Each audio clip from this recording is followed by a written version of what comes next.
Muito boa noite a todos os irmãos e amigos.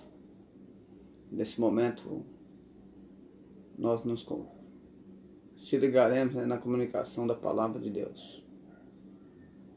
Quero, juntamente com a graça de Deus, poder, junto com os irmãos, fazer essa live em mais uma ocasião, mais uma oportunidade.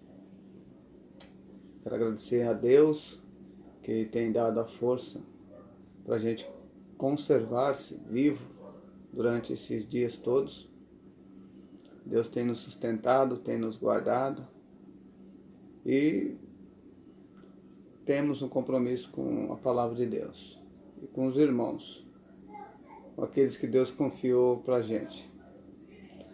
Há pessoas que Deus confia para nós, há pessoas que nós somos designados para cuidar dessas pessoas e temos obrigação com ela diante de Deus.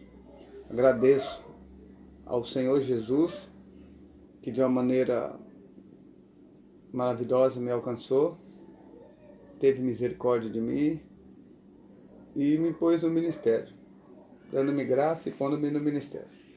Agradeço aos irmãos e aos amigos, aqueles que a gente temos estado aqui através dessa live aí. Eu já nem sei quantas terça-feiras já é. Para falar a verdade, já estou perdido no tempo. Nem sei quanto tempo que eu já estou fazendo esse trabalho desde que começou a quarentena, quantas terça-feiras eu fiz.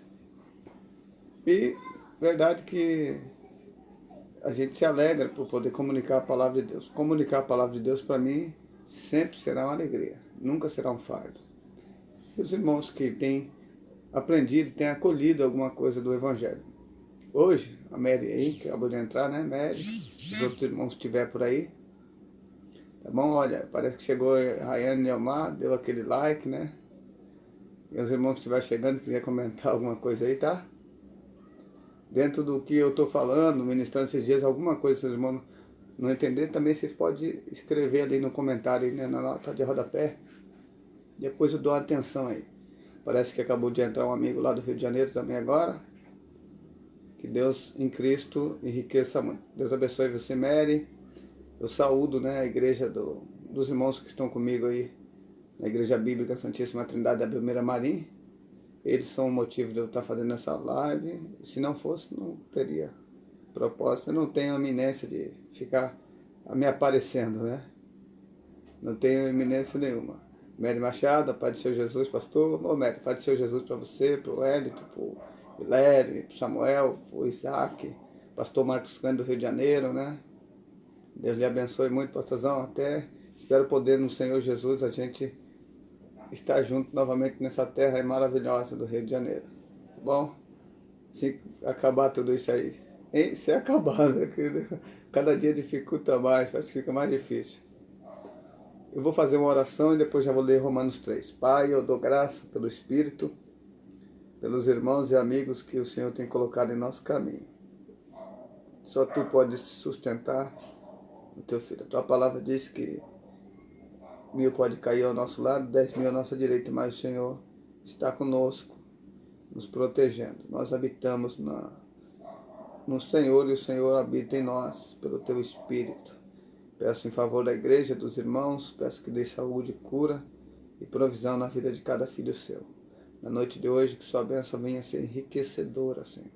Em nome de Jesus Cristo. Em nome de Jesus Cristo. Deus abençoe. Maravilha, pastor Marcando. Eu vou chegar por aí mesmo, Rio de Janeiro. Rio de Janeiro. Quero comunicar aos irmãos também que eu tenho projetado, ao longo desses anos aí na vida ministerial, exatamente na vida teológica, né, a gente tem formado. Somente eu tenho formado muitas pessoas, dando aula em alguns lugares, desde 2006, né, nessa minha peregrinação aí, dando várias aulas em muitos lugares, conhecendo muitas pessoas, tocando muitas pessoas com a palavra. E eu quero poder fazer, né, vou fazer no Facebook, vou fazer também no canal Papo de Fé, só que vai ficar numa qualidade melhor, né? Estou me organizando para fazer uma qualidade melhor. Vou fazer umas videoaulas de teologia. Os irmãos que quiserem estudar comigo aí, tá? Tanto a apostila quanto através online. Estou me projetando para fazer isso aí. Certamente, aí, se permitir Deus, acho que daqui 2 meses em diante eu começo isso aí. Os irmãos estão perto, estão longe, compartilhar algumas coisas. A minha ideia de teologia são 3 pilares só: hermenêutica, homilética e exegese. Fora disso, não me interesso por mais nada da teologia. Não tenho nada que me interesse, né? Não acho nada mais útil. Você pode falar assim, mas pastor, você vai falar isso sendo teólogo? Claro que sim. O cristão precisa aprender a interpretar. Depois que ele aprender a interpretar, ele precisa aprender a aplicar isso. E ele precisa aprender a falar, a comunicar.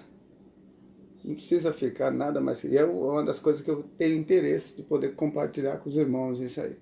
Tá bom? Capítulo 3 de Romanos. Hoje nós estamos aí num assunto maravilhoso aqui, Romanos 3, do 1 ao 8, é a primeira parte, e depois a segunda parte do 9 ao 20. Diz assim: qual é, pois, a vantagem do judeu? Começamos assim. Qual é, pois, a vantagem do judeu? Isso aqui é um Paulo escrevendo, uma igreja que teria leitores judeus.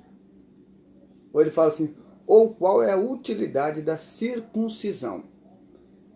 Ser judeu e circuncisão, são 2 assuntos aqui. Muita. Ele vai falar, olha, qual é a vantagem? Primeiramente, muito. Por que a gente faz essas 2 divisões? Porque quando a gente chegar no versículo 9, vai parecer que é uma contradição de Paulo. Abertamente assim, parece que ele se desvia do assunto e vira numa outra direção. Qual é, pois, a vantagem do judeu? Ou qual é a utilidade da circuncisão? Muita, em todo o sentido. Muita, em todos os sentidos, certo? Primeiramente, as palavras de Deus lhe foram confiadas. Por quê? Pois que ou por quê? Se alguns foram incrédulos, a sua incredulidade aniquilará a fidelidade de Deus? Se alguns não creram, isso torna o que Deus falou não tendo condições de se cumprir? Ou que Deus não era capaz de cumprir? Ou Deus infiel? Se alguns que receberam a palavra. De maneira nenhuma. Ou de forma, não há possibilidade. Sempre seja Deus verdadeiro e todo. Não é metade não é só os gentios não. Todo, não é só o judeu também não. Homem mentiroso, como está escrito. E como é que está escrito?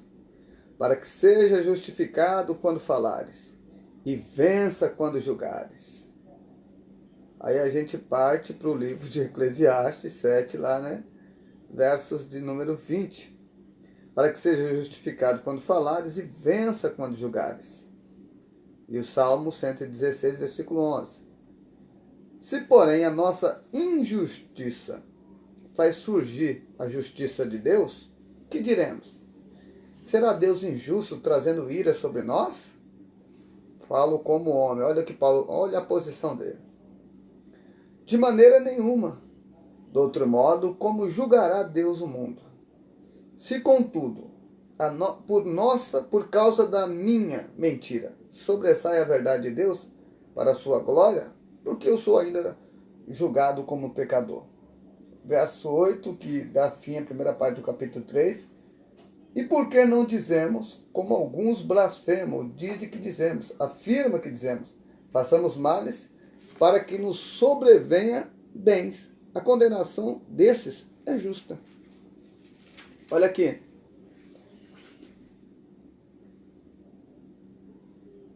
A segunda parte desse capítulo número 3 aqui, dessa primeira parte, Regiane está aí, hein? Alegria de poder estar com esses irmãos aí.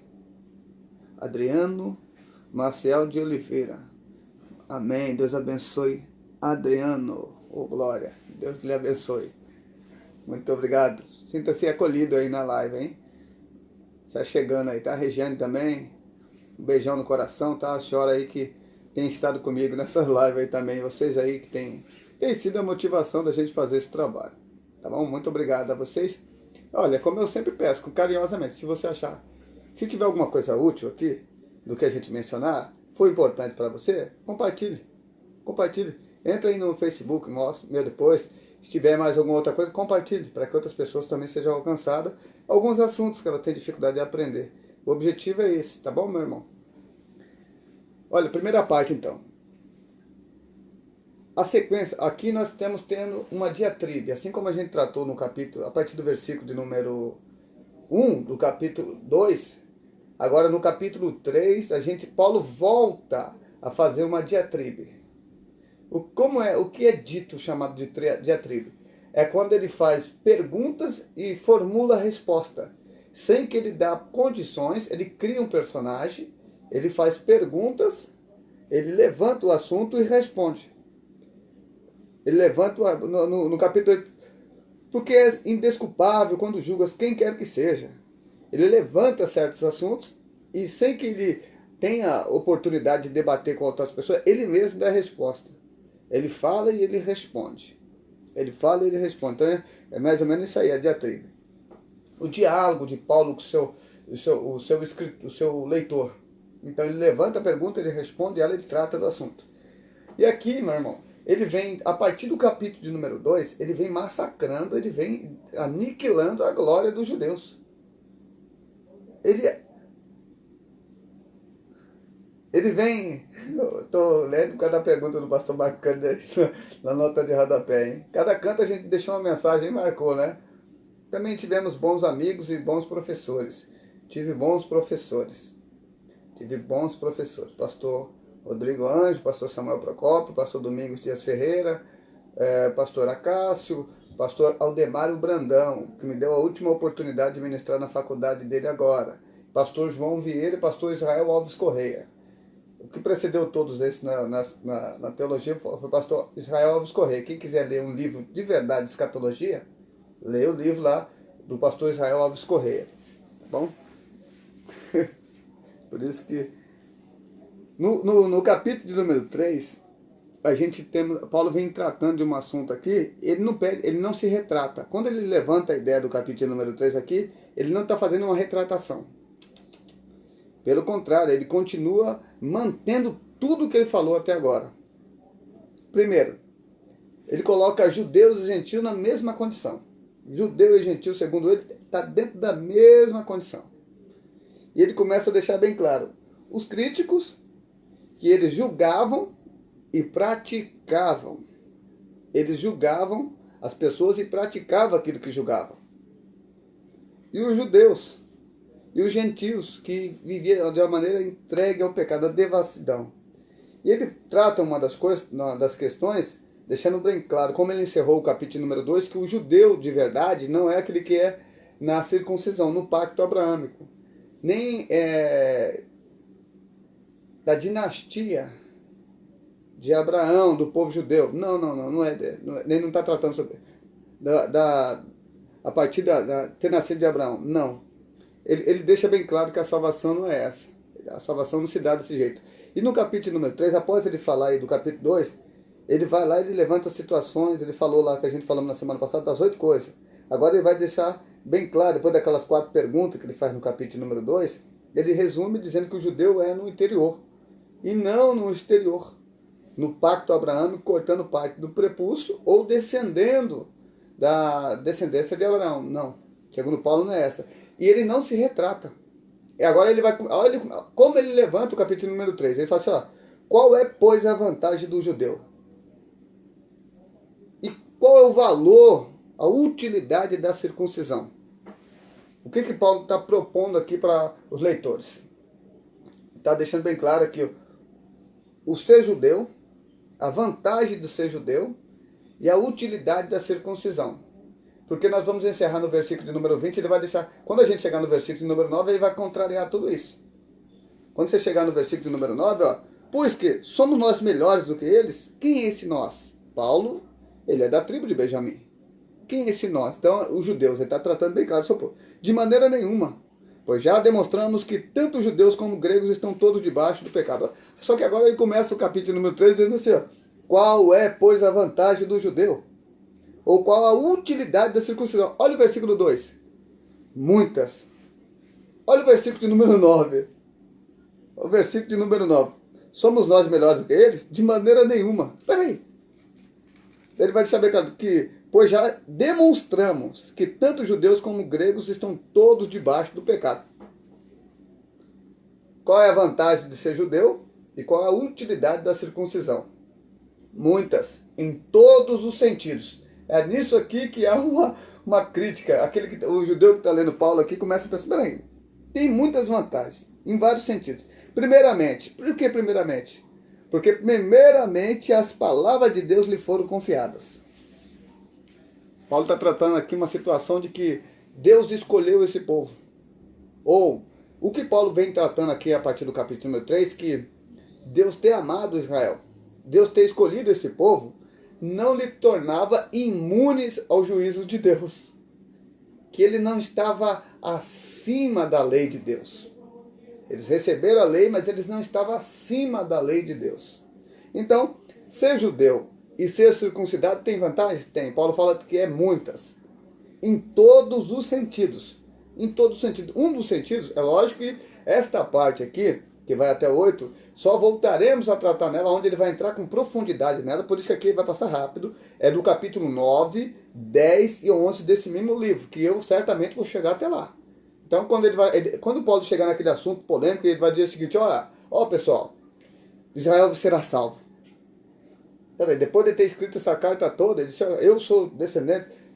Então a gente vai chegar até o capítulo número 9, quando ele vai tratar dos zambuzeiros, vai tratar do propósito do evangelho aqui. É uma carta que, em seguindo o passo a passo que está ensinando, vai valer muito a pena. Aqueles que têm interesse no reino para potencializar a sua mente, entender a dinâmica do evangelho, vai valer, a viagem vale a pena.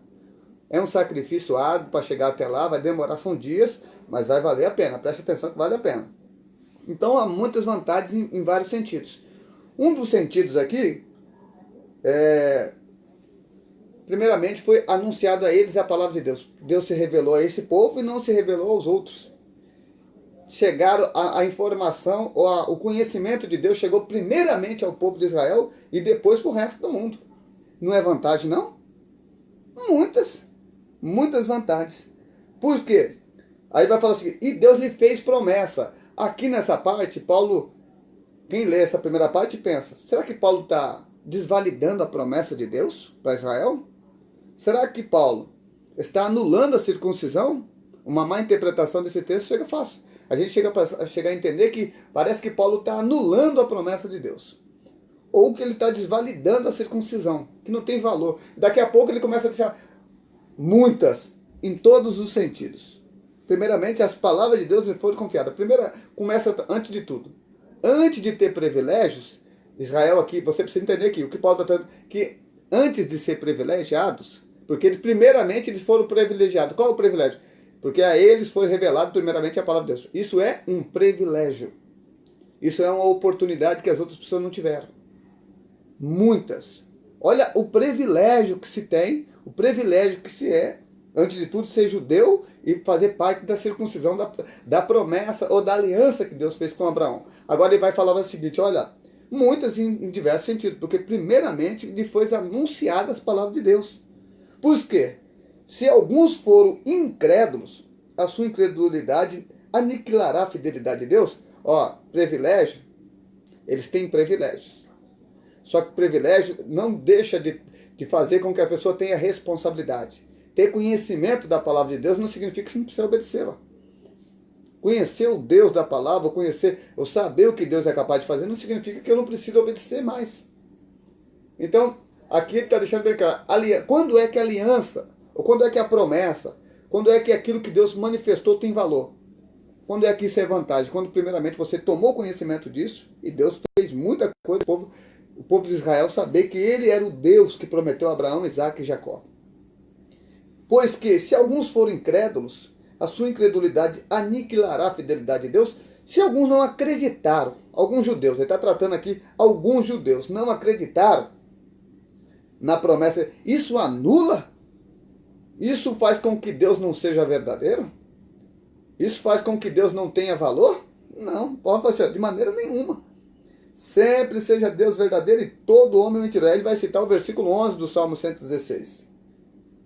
Sempre seja Deus verdadeiro e todo homem mentiroso, como está escrito, para que seja justificado quando falares e vença quando julgares. Se, porém, a nossa injustiça se faz surgir a justiça de Deus, que diremos? Oxe, será Deus injusto, trazendo ira sobre nós? Falo como homem. Se contudo, por causa da minha mentira, sobressai a verdade de Deus para a sua glória, por que sou eu ainda julgado como pecador? Paulo está deixando bem claro aqui, olha gente, porém, se a minha injustiça faz surgir a justiça de Deus, o que diremos? Se o meu pecado faz com que Deus seja um Deus santo, zeloso e justo, se o meu erro prova que há um Deus verdadeiro, o que eu vou fazer? Será Deus injusto trazendo ira sobre mim? Daquilo que eu conheço? Daquilo que eu tenho privilégios? Daquilo que eu fui privilegiado de ser alcançado pelo Evangelho? De ter conhecimento da palavra de Deus e do amor e da graça, da revelação, da encarnação do Filho de Deus, Jesus Cristo? E transgredindo contra isso, e sobrevim sobre mim o juízo de Deus. É Deus injusto? Mesmo eu tendo conhecimento dele de antemão? Ele fala, de maneira nenhuma. Do outro modo, como julgaria Deus o mundo? Se, contudo, por causa da minha mentira, sobressai a verdade de Deus para a sua glória, aí entra um outro assunto. Se, contudo, por causa da minha mentira, sobressai a verdade de Deus para a sua glória, por que sou eu ainda julgado como pecador? Ele parece que coloca Deus numa balança justa aqui, né? Se de uma forma ou outra, para que Deus seja justo, eu preciso ser injusto, ou se a minha injustiça só prova que existe um Deus justo, por que eu ainda sou julgado como pecador? É o que ele está falando aqui. E por que não dizemos, como alguns blasfemam, falam contra nós, falam mal de nós, dizendo assim, afirmando e dizendo, façamos males para que nos venha bens. Ou a tradução de alguns mundanos que diz o seguinte, Deus escreve torto, Deus escreve certo por linhas tortas. Essa é a interpretação desse texto, desse argumento dessas pessoas que falam isso.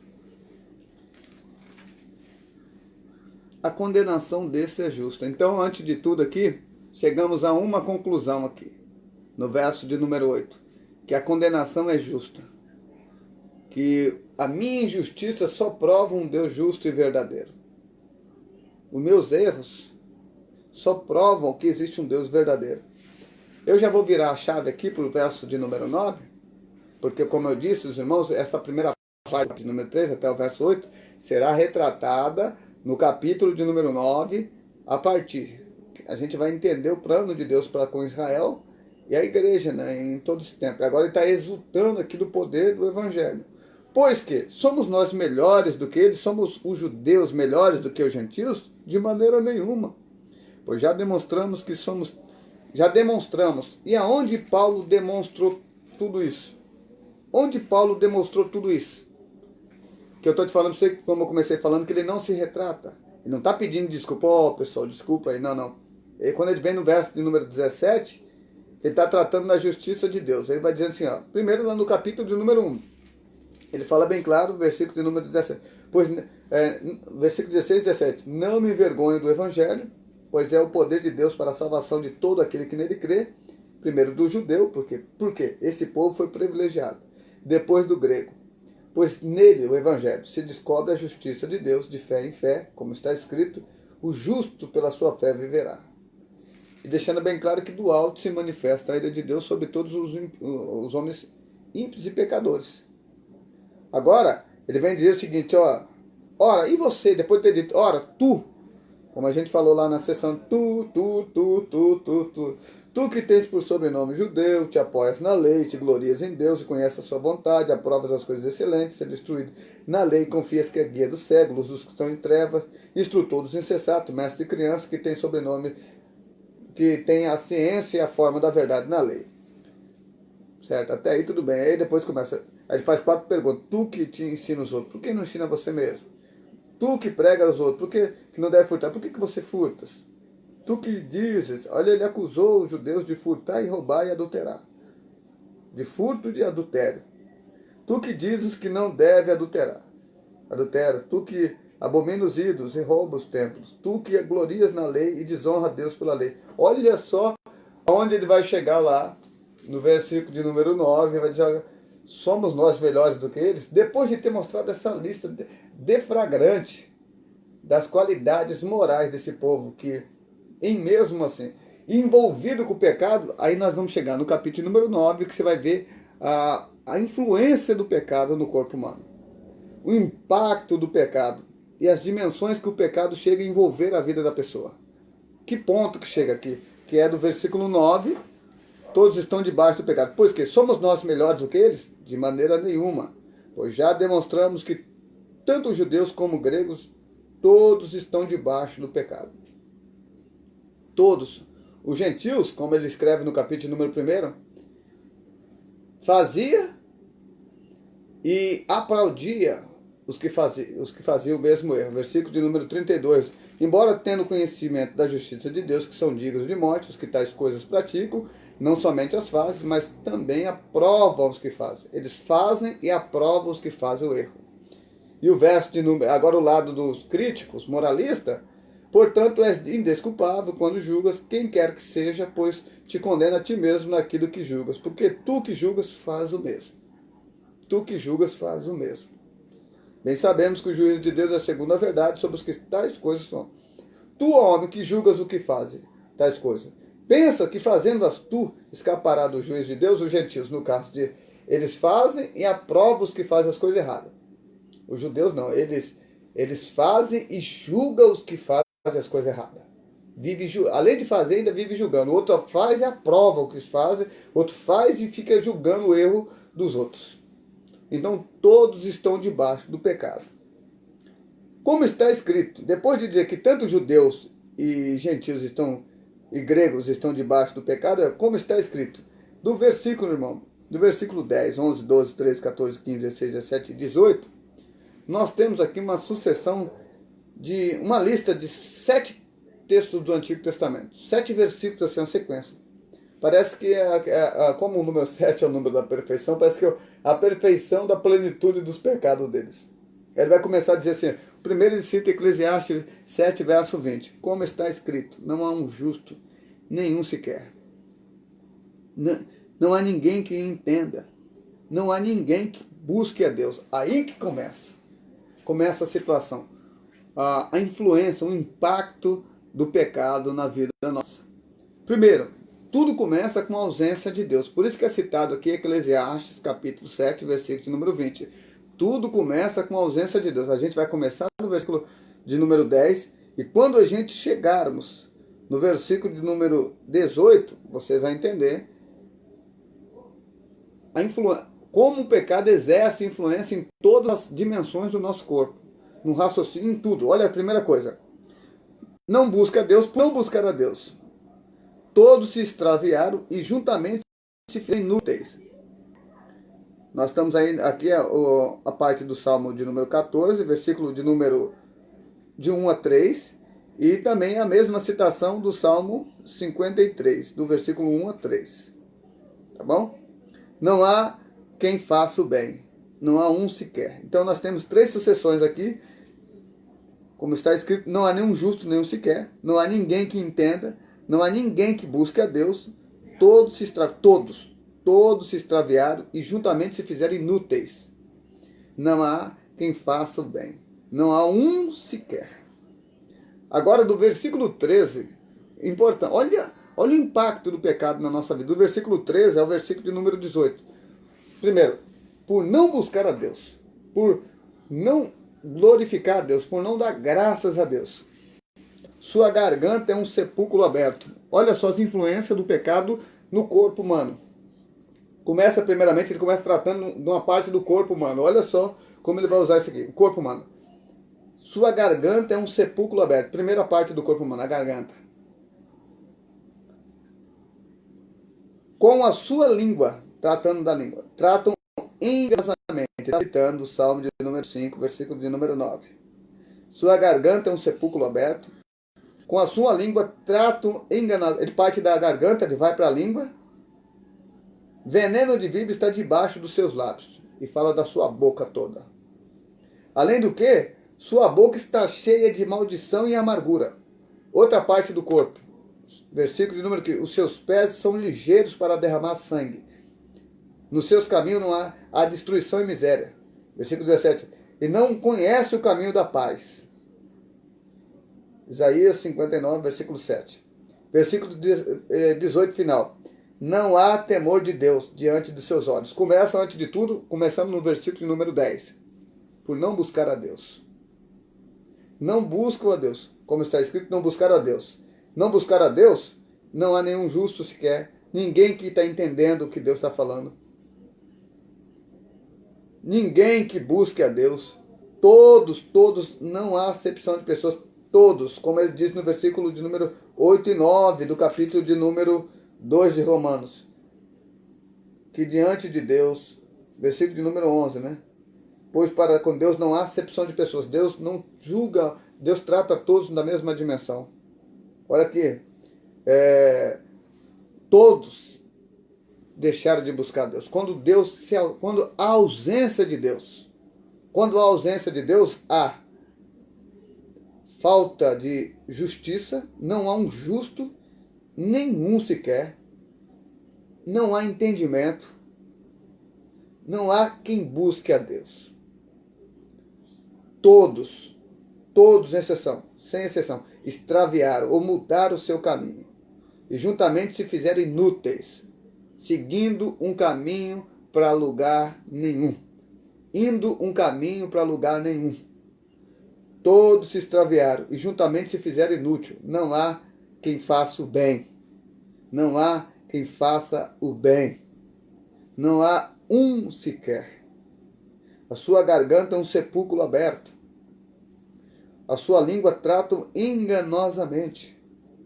Veneno de víbora está debaixo de seus lábios.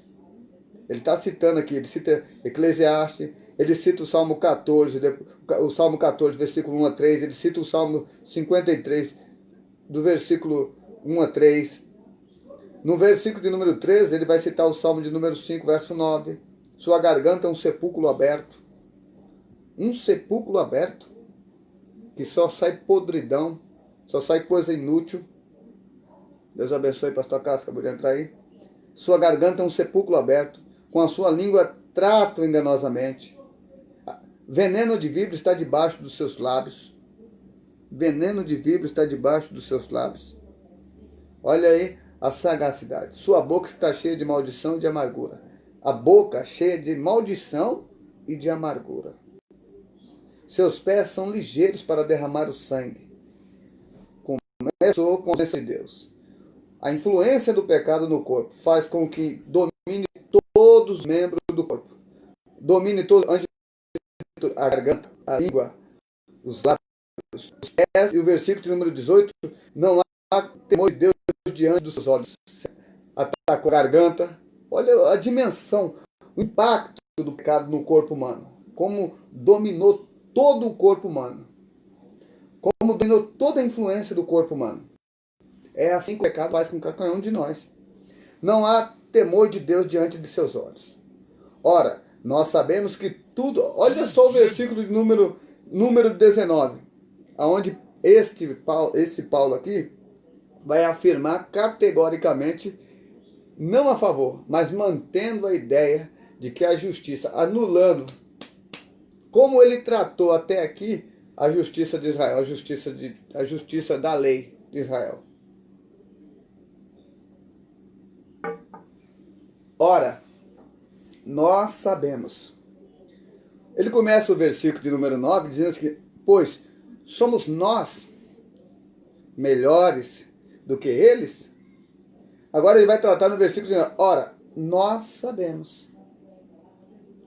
Ele, diante de Israel, ele invoca testemunho contra a sua própria consciência. Porque em errando, aí partimos para da onde começamos aqui. Qual é, pois, a vantagem dos judeus? Ou qual a utilidade da circuncisão? Muitas, em todo sentido. Primeiramente, as palavras de Deus lhe foram confiadas. Agora ele vai dizer, pois que somos nós melhores do que eles? De maneira nenhuma.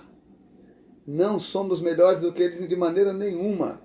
Pois já demonstramos que tanto judeu como gregos, todos estão debaixo do pecado. Como está escrito, não há um justo, nenhum sequer. Não há quem entenda. Não há ninguém que busque a Deus.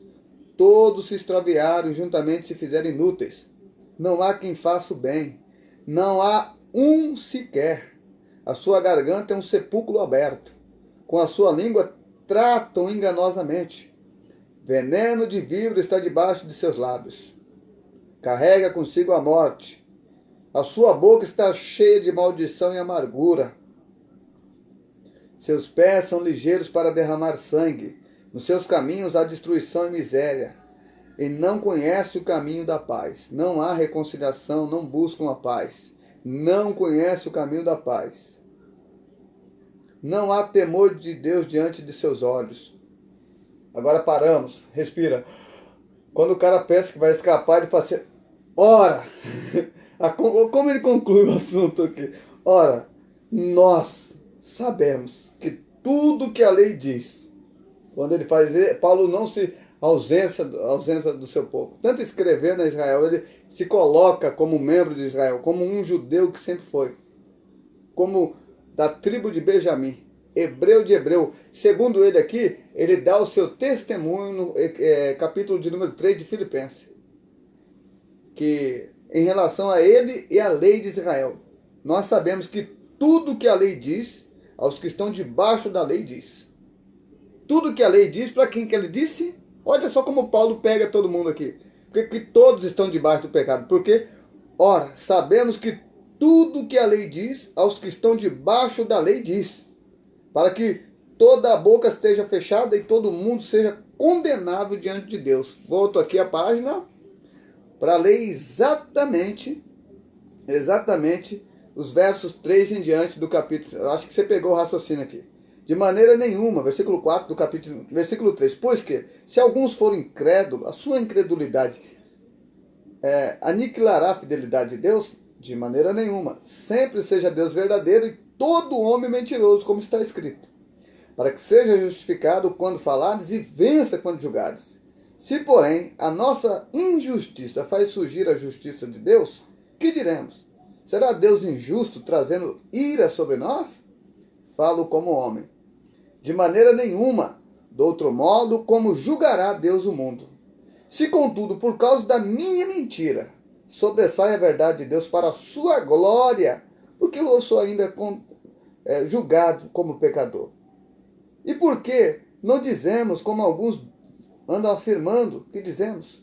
Passamos males para que nos sobremeia bens. A condenação desse é justa. Agora ele vem o seguinte, ora, sabemos que tudo que a lei diz, aos que estão debaixo da lei diz, e aos que estão debaixo da lei diz, para que toda boca seja fechada e todo mundo seja condenável diante de Deus. Agora entendeu aqui por que todos, quando a gente vai chegar lá no versículo de número 3, na semana que vem. Pois todos pecaram e destituídos foram da glória. Vai chegar lá. Mas por enquanto aqui ele está provando a tese de que tanto o judeu quanto Israel são a mesma, estão perdidos diante de Deus. Não há. Todos carecem da glória de Deus. Sem Jesus não vai, irmão. Sem o Evangelho não tem condições. O Evangelho é o único caminho, verdade e a vida. O Evangelho é uma pessoa, Jesus Cristo. Tanto para Israel quanto para os gentios, você pode usar toda a tecnologia, toda a sabedoria que você puder está disponível, acessível a você. Mas uma coisa, ora, sabemos que tudo, entendemos aqui por que todos estão debaixo da mesma situação. Ele está escrevendo a judeus e escrevendo a gentios. Eu forço essa tese aqui do capítulo número 3, que é uma parte extremamente importante para aqueles que vão entender o Evangelho. Se não entender isso aqui, não vai entender nada do Evangelho. Se você não entender que tanto o judeu quanto o gentio, todos são pecadores, diante de Deus, todos estão debaixo da mesma situação, mesmo começando aqui dizendo que qual é a vantagem de ser judeu, qual a utilidade da circuncisão, no versículo 9 ele fala assim, somos nós melhores do que eles? Coloca judeus e gentios no mesmo lugar. Versículo de número 10 e 11, 9, 10 e 11 do capítulo número 2. Para com Deus não há acepção de pessoas. Ter privilégio não significa que você tem vantagem no juízo de Deus. Você está imune ao julgamento final. Não é isso que Paulo está deixando bem claro, que eles precisam de Jesus, senão todos estão condenados. Todos. Por isso ninguém será, versículo de número 20 para encerrarmos aqui. Por isso ninguém será justificado diante dele pelas obras da lei. Antes pela lei vem o conhecimento do pecado. Entendeu aí, meu irmão?